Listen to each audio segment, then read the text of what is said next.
สวัสดีค่ะ Welcome to Hot Thai Kitchen. Today I'm going to make a much requested dish called Suki Nam. So Suki is actually shortened from Sukiyaki, which is, yes, a Japanese dish. It's Japanese hot pot. So basically Thai people take the idea of the Japanese hot pot, sort of made our own version out of it. Now in Thailand you can have three types of suki. Okay, you can have suki as in a hot pot. You can have suki nam, which is a soup kind, what we're gonna do, and then suki hang, which is a dry kind, which I'll show you another time. So the nam kind is basically taking all of the ingredients that would go into a hot pot, just throw in a soup, and you'll have like a lazy man's hot pot, basically a noodle soup. And it's super easy. The secret really is in the sauce. So let's get started. I'm gonna start with the sauce, which really is the key to this recipe. So this is actually my grandmother's recipe, so I'm super excited to be sharing it with you. I'm gonna start out simply with some garlic, which I am going to pound into a paste. You can do all of this in the blender if you want. So now that's sort of crushed up. It's not totally fine yet, but I'm gonna go in with my chilies first. So I've got some Thai chilies, and you can make this as spicy or as mild as you want. If you're making this for kids, you can skip the chilies altogether, okay? And actually, I'm gonna add my sugar right now because the sugar will add some friction, which will help. The friction of the sugar will help grind the chilies and the garlic and keeps the splashing under control. All right, so now with the spicy garlicky mess, this is what you are looking for. So by the way, if you can find Thai pickled garlic, I would do half regular garlic and half pickled garlic. I can't find pickled garlic here, so too bad. And then you would use some of the pickled garlic juice in place of the vinegar that I'm gonna add later. So if you're in Thailand, you can go ahead and do that. So now this right here, this is what gives Suki its unique flavor. This is what we call tau hu yi, red bean curd. I think it's how it's referred to in English. It's a Chinese ingredient. See? It's sort of like this mushy cube of bean curd, and the red color comes from the specific kind of fungus that's used to ferment this product. Okay? It's got a really unique aroma. I'm going to add just a couple. Yes, I know it looks kind of yucky, but tastes so good. This is the same stuff I use in my yen fo recipe, for those of you who remember. Now I'm also going to add some of this juice that's in this jar. Whew. All right, now I'm going to mash it up. Come to think of it, I should not have added the juice before I mash it up, because now it's a lot harder to mash it with all that liquid. So note to self. Vinegar. Whee! Just regular white vinegar. If you want to use rice vinegar, you can. Some soy sauce for salty. And some sesame oil. Toasted sesame oil is also a very iconic flavor of Suki, so you want to make sure you don't skip that. I'm going to switch to a mini whisk. And I'm going to throw in some toasted white sesame seeds, which is also a very important ingredient. And finish it off with some chopped cilantro. Perfect. And that's it. That is your Suki sauce right there. So easy. So the second most important thing is protein. So as with any kind of hot pot, you can choose to put any kind of protein you like. Chicken seems to be common though, and so is seafood, okay? But if you want to do pork or beef or tofu, absolutely, totally fine. So I've got some chicken breast here. I'm gonna marinate it with some soy sauce and some oyster sauce.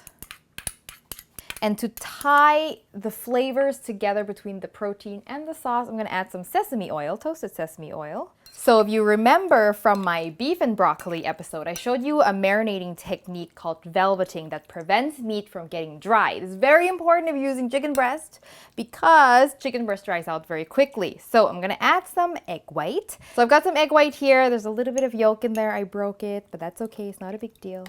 And some cornstarch or tapioca starch will work as well. And trust me, this will be the most tender, velvety chicken you've ever had. Okay, so you want to make sure you give that like 20 minutes or at least to sit and absorb. Meanwhile, let's prep our vegetables.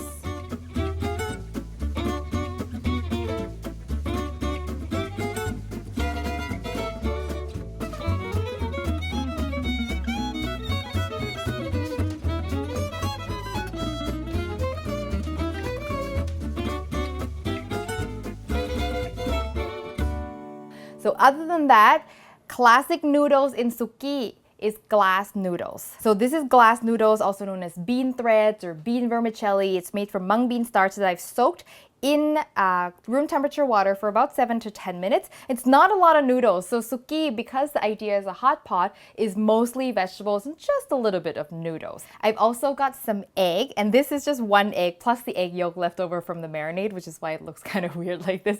I just didn't want to waste it. You know, you don't have to use the extra yolk. And that is it. Let's put it together.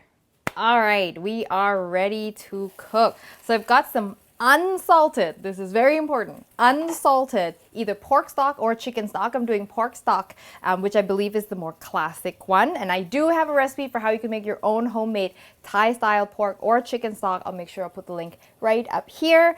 Now, you want to start with your vegetables, okay? So I'm going to do just a handful of each. And the vegetables do wilt quite a bit, so add more than you think you'll need. And this will just take 1 minute. Okay, so that is done. Now, I'm gonna put this directly into a serving bowl. Ooh, and I'm just doing one portion, but if you're doing lots of portions, you just blanch them all in one pot and then distribute, okay? And I'm just doing one because it's just for me, because Adam's not getting any today. I'm just kidding. I'm gonna make him a fresh batch because this is not something you wanna, let sit, right? You wanna eat it right away. So now I'm going in with the glass noodles. Now, the glass noodles will take another 2 minutes. Now, here's the important part. If you are not using glass noodles, if you're using egg noodles or rice noodles or any other kind, do not blanch it in this water because glass noodles is unique in that it doesn't leach any starch into the broth. But if you're doing egg or rice noodles and you blanch it in your broth, it's gonna get all murky and gross. So if you're gonna do that, just boil another pot of water and cook it separately. Yeah, it's super healthy. Just a little bit of noodles, lots of veggies, lots of protein. All right, so now the chicken goes in. And you want to make sure you wait until the water comes back to a full boil before you put the chicken in because you want that heat to seal that velveting right on. Otherwise, it'll just kind of dissolve into the water, right? That's chicken. I'm going to let that come back to a boil. I'm going to add the egg. I'm actually not going to add it all because I feel like it's too much for this amount. Just give that a quick stir. Yeah, don't stir too much. I like that sort of egg white, egg yolk effect.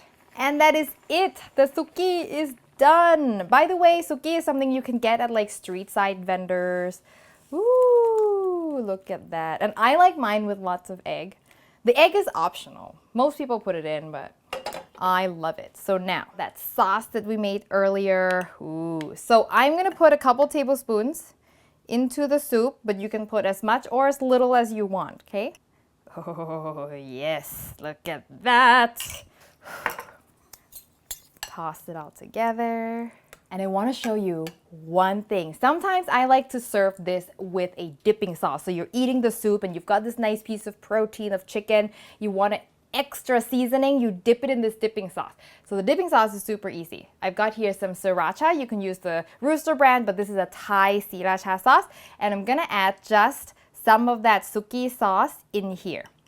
And the reason why I do this is because the red bean curd flavor is very strong. And if you're just gonna dip it and eat it straight up, it can be a little pungent. So sort of diluting it with sriracha helps and also adds a little extra spiciness, a little sweetness, and thickness too, so it holds on better to your meat. So that's it. You mix some of that sauce with some sriracha and you've got yourself a nice Suki dipping sauce for your chicken. I always want to compose the perfect bite. Oh, that smell of Suki, there is nothing like it.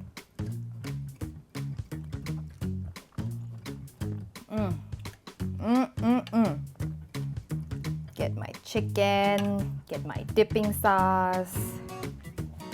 Oh.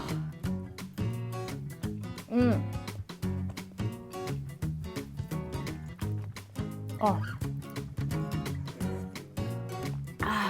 Oh, it's so comforting.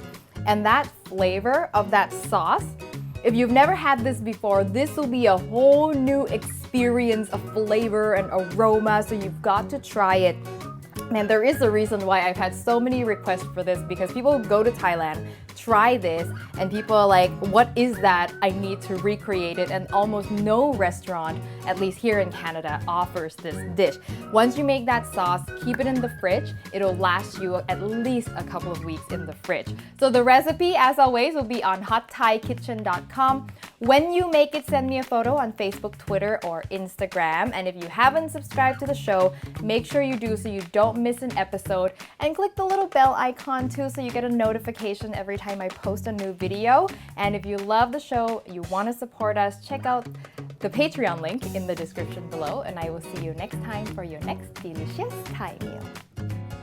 And then when you get to the leafy part, you can be a little chunkier.